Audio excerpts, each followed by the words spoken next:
A blessed day, brethren. Welcome to the Jesus is Lord Church Worldwide podcast. Thank you for joining us as we meditate on God's message to us through the Sunday preachings from Jesus the Healer episodes. With open heart, mind, and spirit, let us pray that God would speak to us today. Tunay po na ngayon ay ang huling linggo ng taong 2025.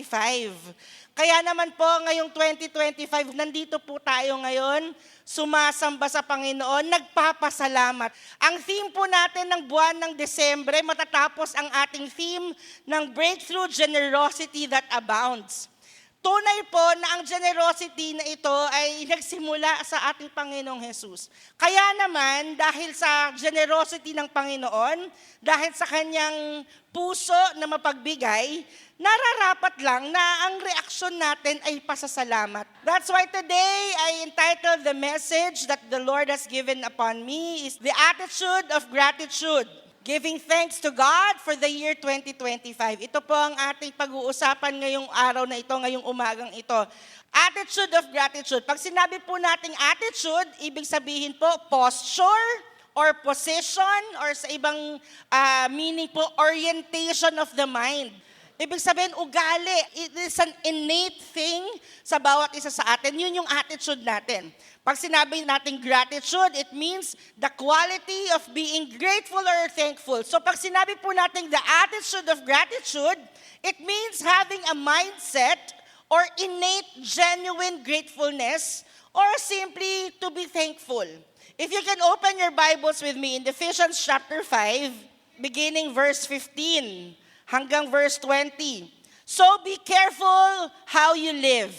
Don't live like fools, but like those who are wise. Make the most of every opportunity in these evil days. Don't act thoughtlessly, but understand what the Lord wants you to do. Don't be drunk with wine, because that will ruin your life. Instead, be filled with the Holy Spirit, singing psalms and hymns and spiritual songs among yourselves and making music to the Lord in your hearts. And in verse 20, sabay-sabay po nating basahin. And give thanks for everything to God the Father in the name of our Lord Jesus Christ. The Lord has blessed the reading of His Word. This verse contains a command which many believe may be the most difficult command of all. Mahirap kasi yung magpasalamat ka nang wala talaga galing sa puso.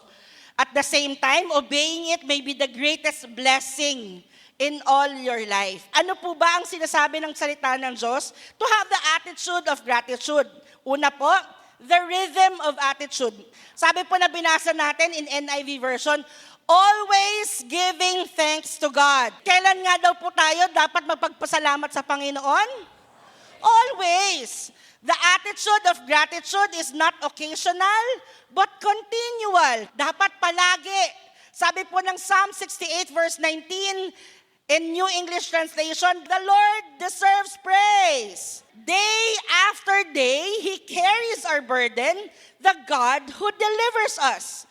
Sa ibang translation, praise be to the Lord, to God our Savior, who daily bears our burdens. And since God carries our burdens daily, we ought to give Him praise daily. Meron pong sinabi si Warren Wiersbe. Sabi po niya, kinote po niya si Ralph Waldo Emerson. Sabi niya, if the stars came out only once a year, everybody would stay up all night to behold them. We have seen the stars so often that we don't bother to look at them anymore. We have grown accustomed to our blessing. Isa sa nakakatakot na mangyari, na we grow accustomed to our blessings. If ang mga bituin daw po sa langit ay minsan lang sa isang taon lalabas, siguro bibigyan natin ng pagkakataon ng sarili natin na tumingala at tumingin. Kaya sabi po niya, we have grown accustomed to our blessings. And then he goes, Warren Wiersbe goes, the Israelites in the wilderness got accustomed to their blessings. And God had to chasten the people. See Numbers chapter 11.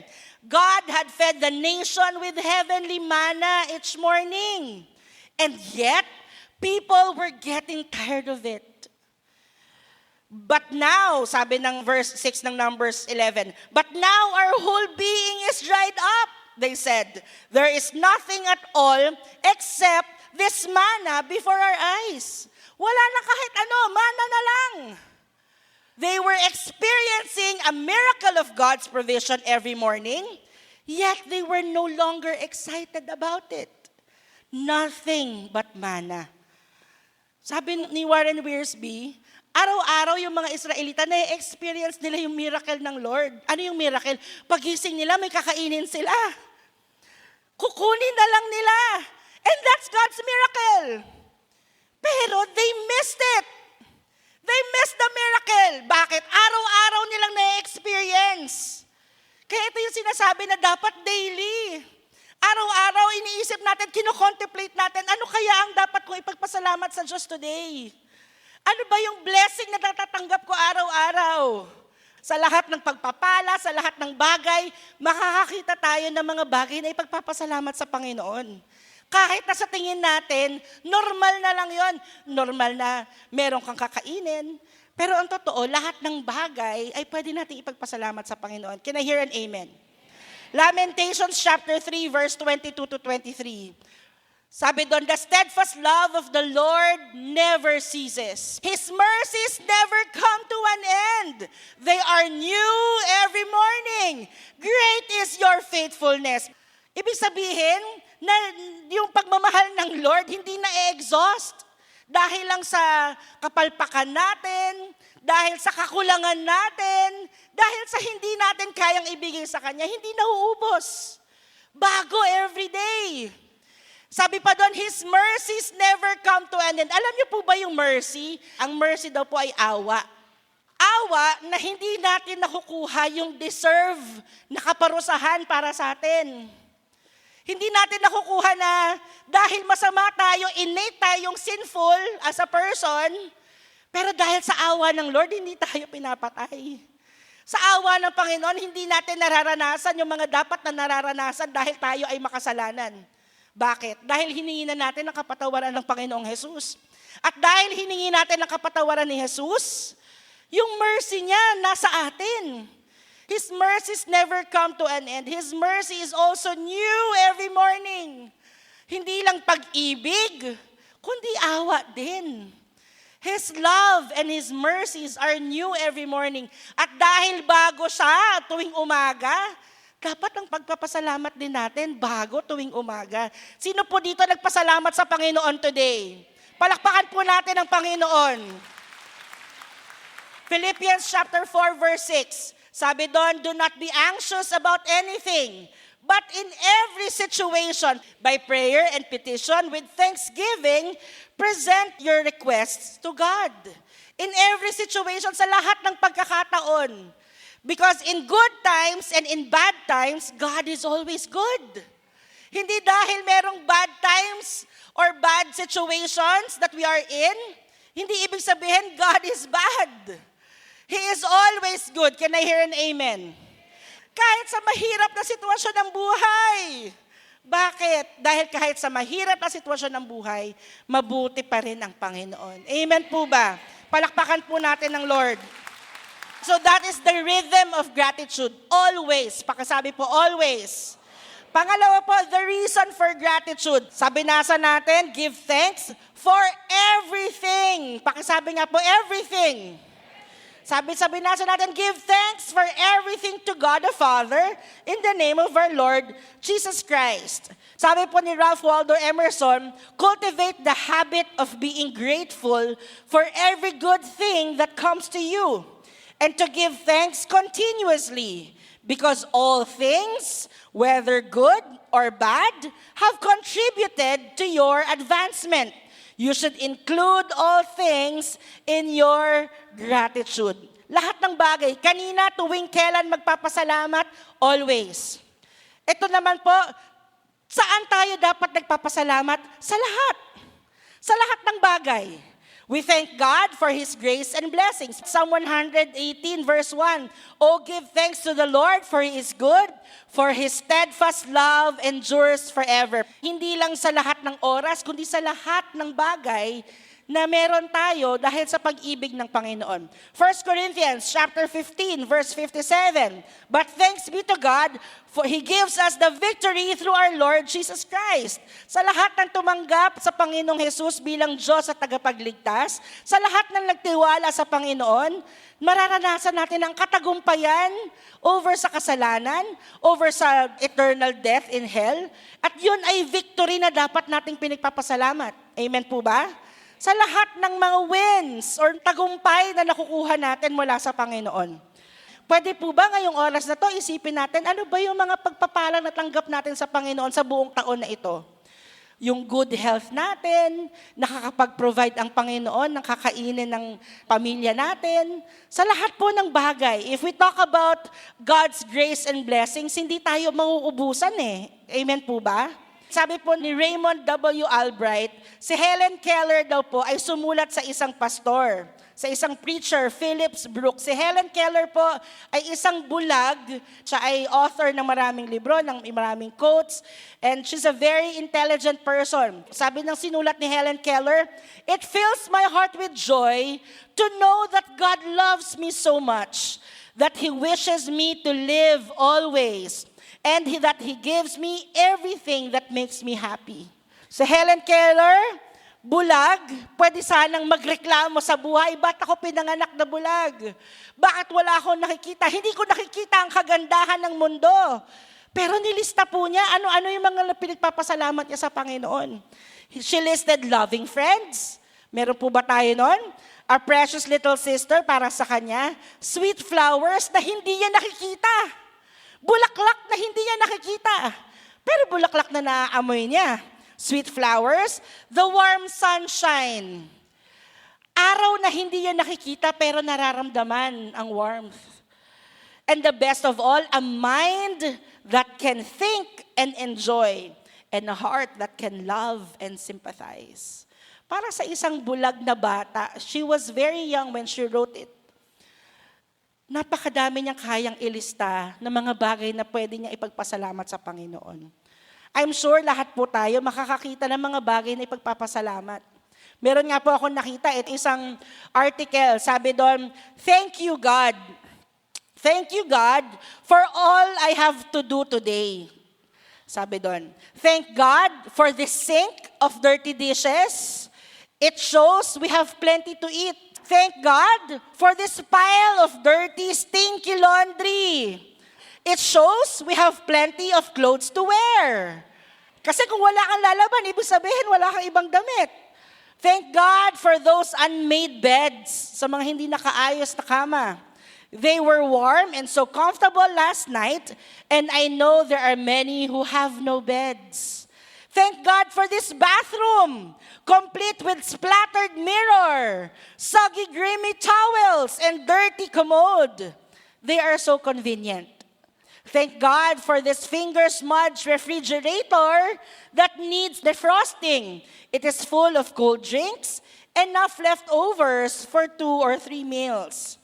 Thank God for this oven that absolutely must be cleaned today. It has baked so many things over the years. The whole family is grateful for that grass that needs mowing, the lawn that will need raking. We all enjoy the yard. Thank God even for the slamming screen door, my kids are healthy and able to run and play. Lord, the presence of all these chores awaiting me says you have richly blessed my family. I shall do them all cheerfully and I shall do them gratefully. Marami po ba tayong ginagawa sa buhay, responsibilidad, sa pamilya, sa bahay, or even siguro sa iba't ibang taong kakilala natin. Pero lahat ng yon, lahat ng chores na yon, na sa tingin natin ay nakakapagod gawin, ay even that, pwede nating ipagpasalamat sa Panginoon. I hope and pray na we get to thank God in the simplest blessings of life. Pagka nalulus natin yung attitude of gratitude, bilangin lang natin yung mga little things na pwede natin ipagpasalamat sa Lord at marirealize natin napakadami pa lang natin pwedeng ipagpasalamat. Pero hindi lang for all the blessings and favors. We also thank God for the correction and discipline. Hebrews chapter 12, verse 10 to 11, sabi po dito, "For our earthly fathers disciplined us for a few years, doing the best they knew how. But God's discipline is always good for us, so that we might share in His holiness. No discipline is enjoyable while it is happening. It's painful, but afterward, there will be a peaceful harvest of right living for those who are trained in this way." May mga pagkakataon we will experience pain, and even for the pain, pwede nating ipagpasalamat sa Panginoon. Can I hear an amen? Even in times of correction and discipline. Ang discipline nga daw, sabi ng Biblia, painful at the time. Masakit siya. So minsan, may tendency na ayoko na kasi masakit. Pero, tinuturuan tayo ng Panginoon, even in the painful times of discipline, we must be thankful because afterward, there will be a peaceful harvest of right living for those who are trained that way. So be thankful for the pain that brings correction and discipline. Ano pa po? We thank God for the pains and trials. Pakisabi nga po, pains and trials. 1 Peter chapter 4, verse 12 to 14, sabi po dito, "Dear friends, don't be surprised at the fiery trials you are going through, as if something strange were happening to you. Instead, be very glad, for these trials make you partners with Christ in His sufferings, so that you will have wonderful joy of seeing His glory when it is revealed to all the world. If you are insulted because you bear the name of Christ, you will be blessed, for the glorious Spirit of God rests upon you." Verse 16, "But it is no shame to suffer for being a Christian. Praise God for the privilege of being called by His name. So if you are suffering," verse 19, "in the manner that pleases God, keep on doing what is right and trust your lives to the God who created you, for He will never fail you." Marami tayong pagkakataon. We go through persecutions. Are you with me? We go through trials dahil Kristiyano tayo, standing for truth. Even in the times of persecutions and trials, no? Dapat mapagpasalamat natin sa Panginoon. Because whatever we do para sa Panginoon will never be in vain. Amen po ba? Last po, thank God for grace and strength. 2 Corinthians chapter 12, verse 7, si Paul po sabi niya, "Even though I have received such wonderful revelations from God," si Paul po ito, "so to keep me from becoming proud, I was given a thorn in my flesh." Pakisabi nga po, thorn in my flesh. Hindi po na-specify kung ano yung thorn in the flesh. Ibig sabihin, merong pain kay Paul. Kahit na maraming revelation ng Panginoon, kahit na maraming mensahe ang Panginoon sa kanya, at ginagamit siya mightily ng Lord, sabi niya, meron akong thorn in the flesh. A messenger from Satan, torment me and keep me from becoming proud. 3 different times, 3 beses, sabi niya, I beg the Lord to take it away. Hiningi niya sa Panginoon, Lord, tanggalin mo yung pain. Lord, tanggalin mo itong suffering. Tanggalin mo itong thorn in the flesh. Pero sabi doon in verse 9, each time he said, my grace is all you need. My power works best in weakness. Sa ibang translation, my grace abounds. My grace is sufficient for you. For my power is made perfect in your weakness. Sabi dito sa NLT version, my grace is all you need. Sabi ng Panginoon kay Paul. My power works best in weakness. And sabi ni Paul, so now, I am glad to boast about my weaknesses. And in the insults, hardships, persecutions, and troubles that I suffer for Christ. For when I am weak, then I am strong. Pagpasalamat sa Diyos for His grace, for His strength. Sabi ni Paul, ang dami niyang pinagdadaanan, no? Hardship, persecutions, troubles, insults. Pero in all this, nakita niya yung kapangyarihan ng Lord sa buhay niya. Yung grace ni Lord na, alam mong, napakadami mong kahinaan, alam mong napakadami mong hindi kayang gawin, pero dahil sa grace ng Panginoon, dahil sa kapangyarihan ng Panginoon, kahit na hindi tanggalin ng Panginoon yung pains and hurts na yon, thankful sa Panginoon dahil His grace is made perfect in His weakness. Sobrang naging totoo po itong verse na to sa buhay ko ngayong 2025. Na napakadaming pinagdaanan sa pamilya, sa ministry, sa personal na buhay. At sa lahat ng yon, parang pinakamadali ng gumive up. Parang pinakamadali na magsabing, ayoko na, Lord. Okay na ako. Hindi ko na kailangan ng lahat ng ito. Pero dahil sa kapangyarihan ng Panginoon, dahil sa grace ng Lord, tayo ay itinawid ng Panginoon sa 2025. Aren't you glad, church? Sa lahat ng bagay na hindi natin kayang gawin, kaya ng Lord. Sa lahat ng bagay na hindi natin malampasan, ilalagpas po tayo ng Lord. Malapit na po ako magtapos. Una, the rhythm of gratitude. Pangalawa po, the reason for gratitude. At pangatlo, the reaction for gratitude. Unexpressed gratitude is not considered gratitude. Naniniwala ako na pagka tayo ay nagbigay ng regalo to someone at hindi nakapagpasalamat, masakit din yun, no? Diba? Naniniwala po ba kayo na ang Lord importante kung thankful tayo sa Kanya? Amen. Basahin po natin in Luke chapter 17, beginning verse 11 to 19. We all know this story about Jesus healing the 10 lepers. Sabi doon in verse 11, as Jesus continued on toward Jerusalem, He reached the border between Galilee and Samaria. As He entered the village there, 10 men with leprosy stood at the distance, crying out, Jesus, Master, have mercy on us. As He looked at them and said, go show yourselves to the priests. As they went, they were cleansed of their leprosy. Habang papunta sila dun sa priest. Because at this time po, para makonsider na magaling na ang isang leprous person, kailangan po siyang i-check ng priest, no? Doon sa binasa po natin, they were shouting at a distance. Because they're not allowed to come close to anyone. And so this 10 leprous man shouted at a distance, sinabi niya, Jesus, Master, have mercy on us. And so when He looked at them, sabi ni Jesus, go show yourselves to the priest. And as they went, they were cleansed with their leprosy. One of them, when he saw that he was healed, came back to Jesus, shouting, praise God! Somebody say, praise God!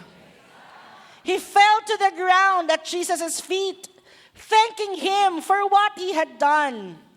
At sabi po ng verse ito, this man was a Samaritan. Ibig sabihin, hindi siya talaga dapat na-associate sa mga Jews katulad ni Jesus. Sabi ni Jesus in verse 17, Jesus asked, didn't I heal 10 men? Hindi ba ako nagpagaling ng 10 lalaki?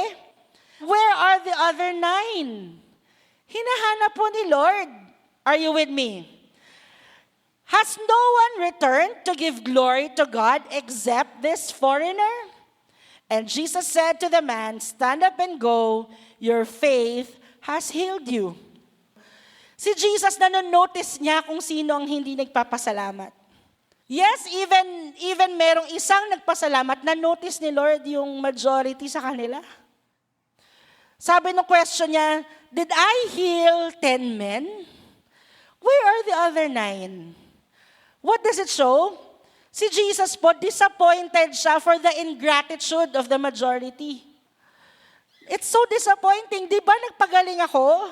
Di ba binigay ko sa iyo yung hinihiling mo? Di ba niligtas kita from that person? Di ba ganito yung ginawa ko sa iyo? Bakit hindi ka nagpasalamat? And so, we need to have a reaction of gratitude. Na-express po natin ang ating gratitude. 3 bagay lang po. Of course, maraming pagkakataon. Pero 3 things. First is to praise and worship God with thanksgiving. Psalm 100 verse 4. Enter His gates with thanksgiving and His courts with praise. Give thanks to Him. Bless His name. Pakisabi nga po, bless His name. Kaya kanina kinongratulate ko kayo. Di ba sabi ko, congratulate niyo po yung katabi niyo. Bakit? For coming to church. But not just come to church, not just attend our services. Make sure that we come not out of ritual or religiosity, but out of thanksgiving. Pakisabi nga po, thanksgiving. We react by thanking God in worship and praise. So today, every time we come to the Lord, we make sure may thanksgiving po sa puso natin. Can I hear an amen? Pangalawa po, thank God verbally in prayer. So we come to the Lord with thanksgiving in praise and worship. Pangalawa, we thank God verbally in prayer. Hebrews chapter 13, verse 15. Through Jesus, therefore, let us continually offer to God a sacrifice of praise, the fruit of lips that confess His name. Sabi po ng Tagalog version, kaya patuloy tayong maghandog ng papuri sa Diyos sa pamamagitan ni Jesus. Ito'y ang mga handog na nagmumula sa mga labi natin at nagpapahayag ng pagkilala natin sa Kanya. So, importante po pala talaga ang prayer and devotion. Now, we thank the Lord, we speak to the Lord in prayer, na nagsasabi tayo with our lips. Hindi pa pwedeng, Lord, naintindihan mo na yon. Lord, alam mo naman yung puso ko. Dapat alam mo na yon, hindi ko na kailangang sabihin. Naalala ko, sabi, meron pong isang Christian counselor. Sabi niya, huwag mong i-expect na alam ng asawa mo yung gusto mo. Huwag mong i-expect na alam ng asawa mo na na-appreciate mo siya without telling. Are you with me? Importante po yun. Importante na verbally, na-express natin yung ating pagpapasalamat sa Panginoon. Kaya nga tayo nagpe-pray, or pag ba tayo nagpe-pray, lagi na lang, Lord, pengin ito, pengin yan, pengin yan. Hindi po pwede. Are you with me po? Make time for prayer and your devotion as your thanksgiving to the Lord. Amen po ba? Lastly po, give Him offerings. Pakasabi nga po, give Him offerings. 1 Chronicles chapter 16 verse 29. Give to the Lord the glory He deserves. Bring your offering and come into His presence. Worship the Lord in all His holy splendor. To give to the Lord. Palagi natin naririnig, no? Meron bang kailangan ang Diyos sa atin? May pagkukulang ba sa Panginoon? Kaya tayo dapat nagbibigay sa Panginoon? Of course not. Wala pong kulang sa Panginoon. Pero, our act of giving to God is our thanksgiving to the Lord. Kaya ang tithes and offering natin, ang tawag natin, worship giving eh. 'Di ba? Bakit? Yung pagbibigay, worship din natin ng pagpapasalamat sa Panginoon. Our tithes and offering is not only an act of obedience, but also the physical manifestation of our gratitude to God. Lagi ko pong sinasabi ito, alam ng mga workers ng GIL Prayer Garden. Kung tayo, sasabihin natin sa Panginoon na, Lord, I give you my heart. I give you my soul. Buong buhay ko, ibibigay ko sa inyo. Pero hindi yung 10% ng tithes ko, ha? Pero hindi yung offering ko, ha? Pero buong buhay ko, bibigay ko. Buong oras ko, buong talent ko, buong ako. Pero hindi yung tithes ko. Pero hindi yung offering ko. Samantalang kinikita yon, napapalitan, nare-replenish, napagtatrabahuhan. Paano pa yung oras na hindi nababalik? Paano pa yung nag-iisang buhay? Can we honestly say to the Lord, Lord, I give you my heart, I give you my soul, pero yung napagtatrabahuhan na 10%, pero yung nare-replenish or nakukuha natin out of our work, ay hindi natin maibigay sa Panginoon. Tama po ba yun? Give thanks to the Lord through our offering. Can I hear an amen? Kung na-appreciate po natin ang lahat ng bagay na ginagawa ng Panginoon sa buhay natin, ano naman yung ipagpalain natin ng Lord, di ba? Pagpalain natin ng Lord with our offerings, with our prayers of thanksgiving, with our worship. Ang gratitude na unexpressed gratitude is not even considered gratitude. Yung pong 9 lepers na hindi bumalik kay Jesus, pwede naman nilang sabihin, nasa puso ko naman, thankful naman ako eh. Hindi ko na kailangang i-express yon. But just the same, na-disappoint po ang Panginoon. Na-disappoint si Jesus kasi sabi ni Jesus, pinagaling ko kayo eh. In fact, tumawag kayo Tumawag sila, Jesus, Master, have mercy on us. Hiningi nila yon and binigay naman ng Panginoon. But they still failed. They still failed to thank the Lord. Kaya po, si Jesus, nung, di ba, yung feeding of the 5,000, binigyan siya ng 2 fish and 5 loaves of bread. Alam niya na kulang yon para dun sa 5,000 men. Men pa lang yon. Siyempre, may women and children pa. Pero nung nakuha ni Jesus yung 2 fish and 5 loaves of bread na binigay nung boy, ano pong ginawa niya? He looked up to heaven and gave thanks to God. Kahit na alam niyang konti yun. Pero dun sa pusong pagpapasalamat, ano pong ginawa ng Diyos? Minultiply niya. Naghimala po ang Diyos. Bakit? Kasi nagpasalamat ang Panginoon. In-honor niya na ang lahat ng bagay, kahit kaunti, galing sa iyo, Panginoon. And so, the Lord made a miracle. Meron pang natirang 12 basketfuls ng fish and bread. Bakit? Because of that attitude of gratitude in the heart of Jesus. Last verse po na gusto kong i-share is in 1 Thessalonians chapter 5, verse 18. Sabi doon, be thankful in all circumstances. Pakisabi nga po, all circumstances. For this is God's will for you who belong to Christ Jesus. Ito ang will ng Panginoon. The perfect will of God. Tayong mga Kristiyano, mga tinanggap si Jesus, lagi tayong, Lord, gusto kong gawin ang will mo. I want to be at the center of your will. At ito malinaw na malinaw. Sinabi ng Biblia, sinabi ng Holy Spirit through Paul, be thankful in all circumstances. For this is God's will. Will ng Panginoon for you who belong to Christ Jesus. Sabi po ng isang legend, sabi doon sa isang legend, devil's seed.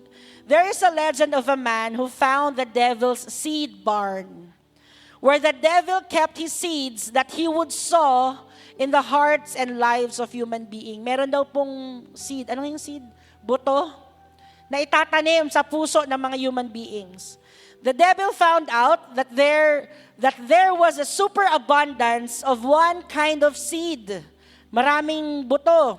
And that is the seed of discouragement.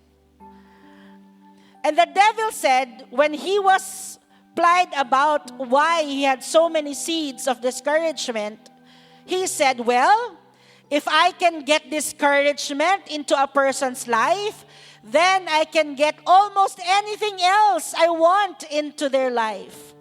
Kung makakapagtanim ako ng discouragement sa puso ng ninuman, then makukuha ko lahat ng gusto kong makuha or gusto kong mangyari sa tao na to. And then he went to say, but I found that the seeds of discouragement will sprout almost anywhere.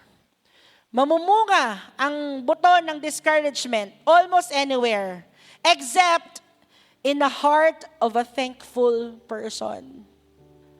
Kung ang discouragement po ay itatanim sa puso natin, pero ang puso natin ay punong-puno ng pagpapasalamat sa Lord, hindi po mamumunga yung discouragement na yon. Yes, there may be a lot of factors na pwede tayong ma-discourage. But if our hearts will continually be thankful to the Lord, if kaya nating bilangin lahat ng pagpapalang ibinigay ng Panginoon, if kaya nating bilangin ang mga bagay na itinawid tayo ng Panginoon, may our hearts always be thankful. Ipagpasalamat po natin sa Lord. Amen po ba? Hallelujah. Shall we all bow our heads and thank the Lord this morning? Panginoon, kulang po ang salita. Kulang ang kaya naming ibigay to express our thanksgiving to you. Lord, 2025 was not easy. Hindi po naging madali. Pero kayo po ang aming kasama. Lord, itinawid niyo po kami. Salamat po. Salamat po dahil kayo po ay laging mabuti. Salamat po dahil kayo po ay tapat. Thank you, Lord, for your steadfast love never ceases. Your mercies never come to an end. Thank you, Lord, na hindi nauubos ang iyong pag-ibig. Salamat, Lord, sa lahat ng pagpapalang aming natanggap. Salamat, Panginoon, sa kalakasan na nagagamit po namin para sa aming mga trabaho, para sa paglingkuran ng aming pamilya. Salamat, Panginoon, even in the times of trials and troubles and pains and sufferings, worries. Lord, naging matapat po kayo. Even in the bad times, you are good. Lord, marami pong salamat. Hallelujah. Pwede po bang maghawak-hawak kamay ang mga mag-asawa, ang bawat pamilya? Let us just take this time to thank the Lord as a family, as husband and wife. Kung wala po dito ang inyong pamilya, ilagay na lang po ang kamay sa tapat ng iyong puso. For the victories, for the yeses, and even for the no's to our prayers, for your protection, for your guidance and correction and discipline. Salamat po, Panginoon. We place our faith in the name that is above all names. We place our faith and trust, O God, that Lord, kung paano mo kami sinamahan sa 2025, ganun nyo rin po kami sasamahan sa 2026. Lord, we entrust to you our year 2026. We pray for more breakthroughs after breakthroughs, for miracles after miracles, for favor after favors, O God. And Lord, even for the trials and sufferings that we may experience, Lord, God, sa iyong mga kamay po kami nagtitiwala. Nagtitiwala po kami na sasamahan mo kami. At dahil kasama po namin kayo, pagtatagumpayin niyo po kami, O God. In the mighty name of Jesus, our Lord, our God, our Savior, our Healer, our Deliverer, our Comforter, our Peace. Ngayon pa lamang, Panginoon, nagpapasalamat na po kami sa kasagutan ng mga panalangin ito, O God. Salamat po, Panginoon, for truly you are the God who is good. You are the God who is a miracle-working God. And Lord, sa lahat po ng aming natanggap at matatanggap pa, Lord, sa iyo po namin ibabalik lahat ng papuri at pasasalamat. Marami pong salamat, Panginoon. And Lord, we declare that 2026 is for Jesus. We declare that Jesus is Lord over our lives. Jesus is Lord over our family. Jesus is Lord over our 2026. In the mighty name of Jesus, for the glory of God, this we ask and pray. And everybody agree and say, Amen and amen. Praise the Lord. Thank you for listening to the Jesus is Lord Church Worldwide podcast. Please subscribe to this podcast so you won't miss a single episode. To know more about the Jael Ministry, please visit jailworldwide.org. Until next time, God greatly bless you.